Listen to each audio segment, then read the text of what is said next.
Hello and welcome to Dear Ready or Not, the show where we answer 3 of your questions on making work alongside motherhood. I am Loz. I'm Lou, and coming up today, what are we talking about? Am I doing this? I don't know. All Are right, you? over to me. You are asking us all about job hunting while on maternity leave, how to cope when your support network lets you down. Well, that's a tough one. And how to position a pay rise after returning back from mat leave. Do you want to read question number 1? Brilliant questions. I'm a little bit hungry. I'm not doing too well, but I'm going to get into it. Question 1, help. I need some advice for looking for a job on maternity leave. Lozzie, you've been through this. I have. Take it away. Yeah, I've been in the exact same situation. So for context, I was made redundant with my second child on mat leave. Or was it my first child? No. Oh my God. It was actually your... This is... No, it was my second. No, yeah, you went back to work after Sienna. It was with Save. Yeah, it was with Save. So I know how it can feel. It can feel really daunting. Sometimes it's often a blessing in disguise. So let's just positively frame it. I have a really quick question for you. Yeah. You're a very confident person naturally. Did it actually hurt your confidence a little bit or not really? No, mainly because I probably wasn't loving my job as much as I so should it really have was been. Blessing in disguise. It vibes. was a blessing in All disguise. Right, now you can get into it. So some stats. When you're applying for a job, obviously the most important thing is update your resume, get yourself prepped from a CV perspective. A stat around that, this isn't a positive one, it's a bit grim, but I'm going to change it into a positive. 43 to 48% of employers automatically filtered out CVs with gaps over 6 months via tracking systems. So if you've left a gap there for like parental leave or something, or just if there is a gap between workplaces. Yeah, so this is why I want to start with this one, because a lot of questions that we get randomly actually around applying for new jobs is should I put parental leave in my resume or should I leave it out? The next thing I want to stack up, I think we have differing views on this. My thing is legally you don't have to. So if you've taken parental leave and you're going back to a job or perhaps you got made redundant during that job, as long as it's within that 12-month period, you can just say you're still at the same workplace. Yeah. No because you were gonna... getting paid on leave up until that point anyway, until you were made redundant. Yeah, exactly right. And you're also entitled to take up to 12 months potentially more if you negotiate with your employer, but let's just say up to 12 months of parental leave. Yeah, that's so you don't have to specify it. Yeah. I would suggest not having a gap for that exact same reason. I don't think it's going to serve you well when you're applying for a new role. Well, not with that stat. That is wild. So It's nearly wild. half of people are filtered out straight away for that 6 months. Because it looks like unemployment. But as we all know, being a mum, hardest job ever. it is the hardest job ever. So I would look at updating your resume. I would make sure that when you're applying for new jobs, really target keywords in your resume to the job application. Do not be one of those people that just has the same resume, same cover letter, same everything for every job. I don't think that serves anybody. You got to be strategic. Got to be strategic. The next thing I would say is most mums do not apply for roles unless they are fully qualified for every single dot point in the job description. My recommendation is even if you do not feel like you have every single job listed, if you're hitting around that 60 to 70%, apply. I looked at that stat just the other day. Men apply for things when they seem to hit 6 of the criteria out of 10. Women, it's 10 out of 10. So there you go. Yeah, I literally just read that on LinkedIn the other day. Yeah, let's not do that. Every role on your CV, my key thing is lead with outcomes, not duties. I think those are some of the best resumes that I've seen. So when you see a resume that's like, this is what I did, A, B, C, D, without any achievements or what you actually completed in the roles. For example, I streamlined a process that led to X. I improved efficiencies on this project by X amount. Even if you do not know the specific percentage amount, I'm not going to say wing it, but have a bit of a guesstimate. Yeah, a bit of a guesstimate. We like a bit of a guesstimate. You really used to help me with guesstimates in my resumes. This is one of the best pieces of advice you ever gave me, because if you're applying for a role within an industry and within a sector of that industry, chances are if they see the title marketing manager at a retail firm, for example, they know what your responsibilities are within reason. Yes. But they don't know what your outcomes were. They don't know what you were really good at within that role. Yes. So list them out. My other biggest piece of advice, if you are on mat leave, perhaps considering not going back full-time. Let's just say you were full-time before and in the midst of mat leave, you're like, my job isn't flexible. I don't want to go back to that workplace. It was toxic. I'm looking for a job.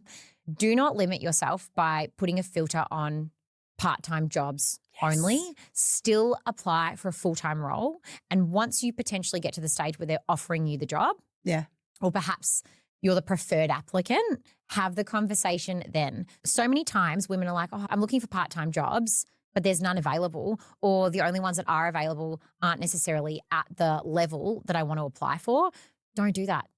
Take the pressure off, go for full-time roles, and then work on having that, and then cross that bridge when it comes. Cast a wide net. I'm very guilty of this and you're not. And you've taught me so much in this regard because chances are 50% of those jobs, maybe even more, you're not going to hear from anyway because it's so tricky. But you might hear from that one that ends up being the job you land. Yep. Have you got any other tips? My other tip is because I went freelance after my first child, my biggest tip is now is the time to really go hard for your networks, your friendships, people you know from previous roles, people you know within that company where you worked that still might want to help you get another job because they love you and you were great at their job.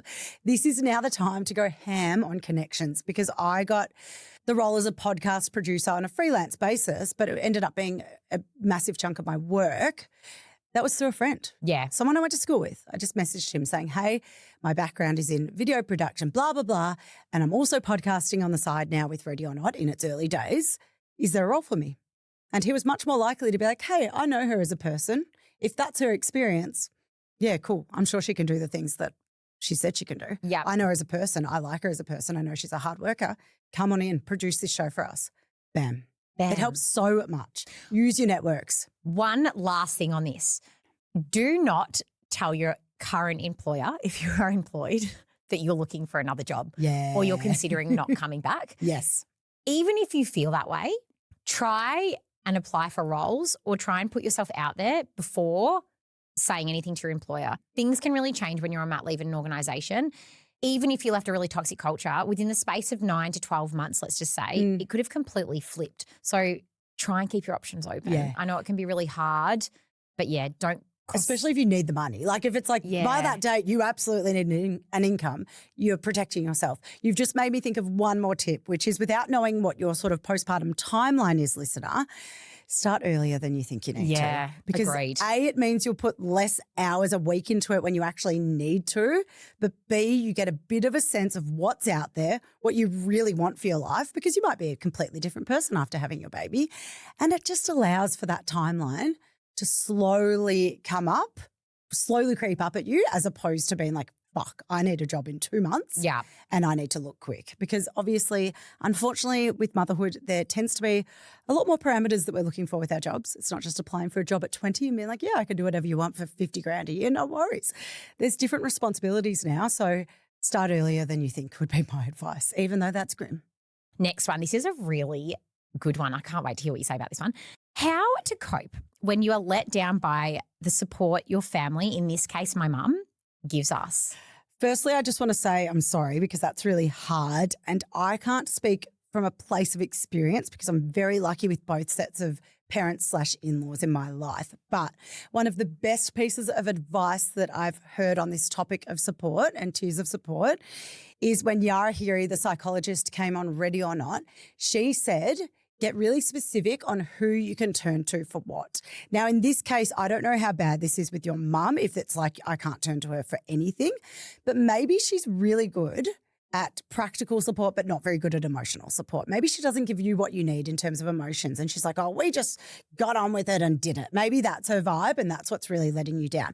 Maybe she is really good at picking your child up from childcare once a week and that's what we can expect from her. It's so hard with parents because as much as we want to correct them into the parents that we think they should be, the reality is we probably can't. Unless you want to go sit in therapy and have some really deep conversations with your mum. The reality is you want to keep the relationship probably, I'm imagining, reasonable. Yeah. You don't want, like you obviously want to keep her in your life and you really adore her if you're feeling let down by her. I think knowing what you can and can't turn to her for is going to be really important. And if this is impacting your everyday, I would genuinely consider seeing a therapist either with her or without her. Probably without her, to be honest. Yeah. And work through those emotions. Yep. And sort of start to, I guess, address what it is that she is good for you. And if there's nothing that's really coming, I'm really sorry. That's really hard. Yeah. Okay. I've got two differing opinions on this one. Yeah. Number one, if someone is letting you down time and time again or they can't be the support that you need, My biggest thing is let it go. Yeah, I agree. Yeah, Like, totally. just let that go. If this is in the extreme sense, Yeah. you can't do anything about it. So here's an example. If you had the conversation with, in this case, your mum and said, every Tuesday, could you be the person that helps me look after my kids? And your mum time and time again is late, is unreliable, drops the ball, have the conversation and honestly just say, I need A, B, C, D. Yeah. Can you give it? Yeah, because if at the they- moment, I can't rely on you. And if they can't, sadly, you got to drop that. I don't think you can expect people to change for what you need. I completely agree, especially if you do care about the relationship as well, because otherwise you're just going to end up enemies, really. Yes, exactly right. I think you need to see people for who they are and value the traits in those people that are going to serve you. And the ones that don't serve you, you've got to let them go. I know, and I wish we had more context because sometimes I do think we can ask too much of grandparents. Yes. Like if they've done caregiving, like my mum, for example, had 4 kids. She was the primary carer through all of that. She is amazing, but I don't ask her to do a full day a week because she's got 4 kids and each of those kids has a minimum of 2 kids. Yeah. So I'm like, it's actually too much for her to give a day to us all. It's actually just too much. So I don't ask that. I ask other things of her, like can you have them for the arvo? Can you pick them up from kinder, daycare, whatever it is? And she's so helpful. She'll cook for us. She'll do all sorts of things. But I pick my moments. Yes. I don't expect full day of care, for example, from her. Yep. My other differing opinion to this. Yeah. So in differing from your own? No. As in, I think I have 2 views on it. So one is like, let it go. Yeah. And the other one is like, don't let it go. but have a really hard and probably awkward conversation about it. So if your support network, even if it's your friends, if they keep letting you down, you need to have the conversation about it and tell them how you're feeling. And it's really awkward and uncomfortable and hard.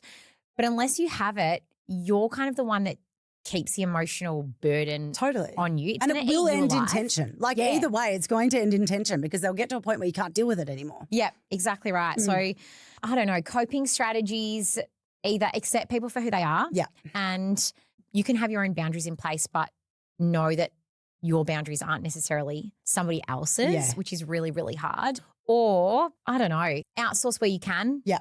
Look at the people around you that you can go to and for what. Yeah, and like for really, what the whole she's not feeling type thing. Yep, and really focus on those relationships. But as to what you said before, it's really hard when it's your mum or it's your immediate family, like your dad or whoever that might be that's really there for you and they do things and you're like, far out. That is not the type of grandparent or the type of relationship I was expecting. Yeah, it's quite jarring. Yeah, you hear a lot of the time 2 different versions. So you hear one type of grandparent that was like, oh, I really want to be active for my grandchildren because I wasn't for my own kids. And then you hear the other type that are like, I've done my time. 100%. Or people are either like, my parents are amazing or they're not. Yes. There's not much grey. No, it's really interesting. There isn't much grey.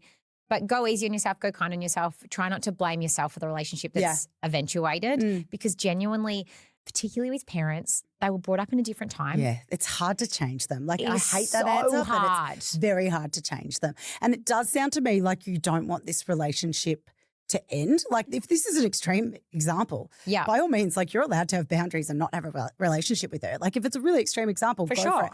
But my biggest thing would be honestly maybe to sit down with a therapist without her and work through the emotions of that. Yeah. Because if you want her to exist in your life but she's not giving you what you need to learn to forgive her, basically. Yeah. It's hard though. It is hard. Question 3, how do I position a pay rise after returning from mat leave? I've been back for 4 months and our performance pay review is coming up. Oh my God, I love this one, babes. I absolutely love this one. Time and time again, what I see happen is let's just say you go on mat leave in May, but your performance review is in June. And then it's as if all of the work that you've done up until May doesn't get rewarded because you're away for your actual performance review. Even though like you literally clocked off a month prior from that job. Yeah. And I'm like, how can we not be rewarding people for the work that's been done? And then as soon as you go on mat leave, it's like you've disappeared. So a couple of things. Pay reviews are about performance. They're not about your life stage. If you believe you deserve a pay review, I know it's frustrating. Either pull it forward before you go on maternity leave and say, look, I know that pay reviews are going to happen while I'm on parental leave. What can I do? Or if you've returned after maternity leave and you've missed your pay cycle, I would actually signal to your boss, maybe when pay reviews are happening, hey, I know I'm on parental leave, but I just want to make sure that we're having discussions either while I'm on maternity leave, yes, it's annoying, or the moment I get back in March about rewarding the performance or rewarding the time that I spent on X project. Yeah. Let me know the best way to go about this. It's funny. It's like we think paid parental leave is the reward if you get I know. it. You're like, oh my God, I was so lucky to get that. I'm going to work hard for it. Yep. And I would also make sure that you anchor to outputs since returning. So if you have returned and let's just say the pay review was 3 months ago, or maybe it's coming up in a month, both are relevant situations. If it was 3 months ago, you don't want to be sitting there thinking, now I have to wait a whole other year to prove myself. Well, this Like person what? seems to be coming up 4 months after they've returned. Yes. Okay. Which is enough time to like really make your mark again, I reckon. Like God, 1 yeah. month after returning would feel stressful and I get that. But as you said, it shouldn't just be about that 1 month. It's what you did prior to leaving to have your baby. But 4 months, I feel like you've really sunk your teeth back into that organisation. Yes. I actually think the best way to say it is something like this. I want to make sure the pay reflects the impact that I am delivering now. So you're framing it in a way of this is what I've done Yeah. versus I want more money. Yes, exactly. I've been like, oh, I had a kid, so I need more money. Yeah, and like, we have all you seen do. the interest rates? Fuck, the cost of living. We all do. Bring 3 proof points to the conversation. So project delivery or revenue, what are you doing for the company that's helping streamline things, automate things, bring them in money? 2, where is the efficiency gained? And what has been your impact on stakeholders? Often I think this point is really overlooked. Sometimes in larger organizations in particular, who you network with and who you know is so enormous on the outcome of a pay review or a pay rise or some form of performance review. Yeah, because it's like you've dipped your toes in all these different groups or all these different sectors within the business. And so you become more valuable because you become who they turn to for X, Y, and Z. Exactly right. And I think you can do that really quickly when you go back from mat leave. So it's all about making an impact on the people that are going to be decision makers, if that makes sense. Yeah, strategic. I love it. Yes. If your boss hesitates and says, oh, there's no budget or you haven't been back for long enough or some kind of bogus answer like that, I mean, look, I do get it. But part of me also thinks to myself, we need to reward good work for when it's done. Totally. And really like parental leave, like we need babies. People want babies to exist in the future and grow into people. And so really I'm like the end date of you clocking off before parental leave to that day you're coming back, that time should almost be deleted. Like it's like that was what I did a year ago, but yesterday. You know what I mean? Yes, like, I get that exactly should just what you not mean. exist. I get exactly what you mean. If they hesitate on providing you with either a review or a suggestion that you might have a pay increase or a pay review, I would ask what measurable outcomes would trigger an increase. So it puts so good. You make them so accountable. it makes them accountable, but more importantly, it gives you an understanding as to what you need to do in order to have the conversation again, right? I love that. I would also use language like, since returning, I have delivered X, Y, and Z, and I'd like to talk about aligning my salary with the impact I'm delivering. Another one, I want to make sure that my pay reflects the value that I'm currently bringing to the team. Yeah. If someone says to you, oh, you've only just come back, which I know it sounds so bad, but it's so common. Yeah, it happens. I would rebut that in the nicest way possible and say, I completely understand that timing matters, but what outcomes or time frame would you need to see to support a salary increase? Yeah. And you could use that really weird thing that I said before in really bad terms of, oh no, when I clocked off was yesterday. I did not word that well at all. I have one more thing that I've talked about so much on this show. Anyone that listens religiously would be so bored.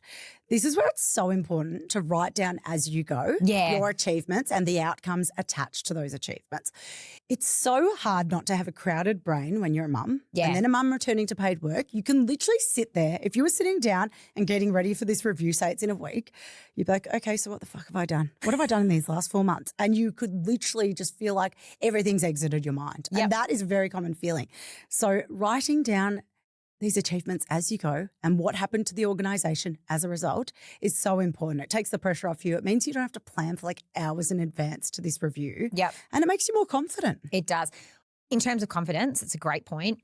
My other tip would be around not waiting a full year for the next review. So if your employer's like, it's a hard no, sorry, or if you're too uncomfortable, if you're a real people pleaser, if you don't want to bring it up, everyone, each to their own. Like, I don't want you to feel like you have to use this type of terminology, but I would encourage you to bring another review forward. Don't wait the full year. If you left in May and your performance review is in June, number one, you've missed out on a pay rise. If you didn't have it while you were on mat leave, most people don't. And then you've come back again a year later, let's just say in March, and you've got another pay review in June. That's 2 years of no reward or recognition for your efforts. Exactly right. I could not agree with that more. And if your boss turned to you and said, look, everyone's doing their pay reviews, but I understand you're still settling in, don't take that as an opportunity not to do it. Fucking still do it. Absolutely. Even do it at 6 months. Bring it forward Yeah. so that you can be remunerated for what you're worth. And that's all we have time for today. That's it. If you've loved listening to today's very quick Q&A, please leave us a positive review. Follow us on radio.pod and send your questions anonymously through. There's some really, really good ones coming through. Oh, I love it. We do want some unhinged ones, so Yeah, please I go still rogue. have yet to get like the really salacious like office gossip one. So please send it through. See you next week.